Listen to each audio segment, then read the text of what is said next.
Hi guys, welcome back to the channel. Today we are looking at the demolition of the Bull Bay police station.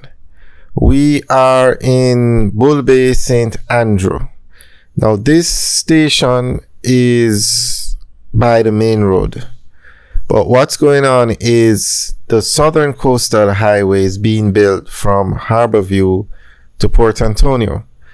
And the section of the road that goes from Harborview to Bull Bay, the existing roadway is being upgraded to 4 lanes. So they're not building or the highway is not taking a new alignment. It's going along the existing roadway from Harborview to Bull Bay.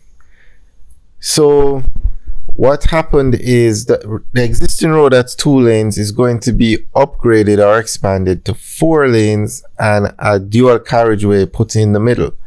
So it's going to take up a lot more space. So the government or the project had to buy or demolish over 600 structures along the roadway. Not just between, the 600 structures is between the entire length of the highway from Harborview to Portland.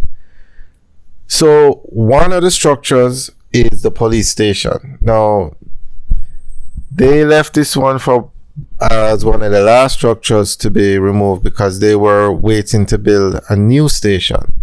They haven't built the new station yet, but it's going to be built very close to where this one is. So because the road in Bull Bay is being expanded to 4 lanes, they needed the space for the road, so the station had to come down. So we are looking at the actual demolition of the police station. Alright guys, enjoy the video and remember to like, share and subscribe. Have a good day.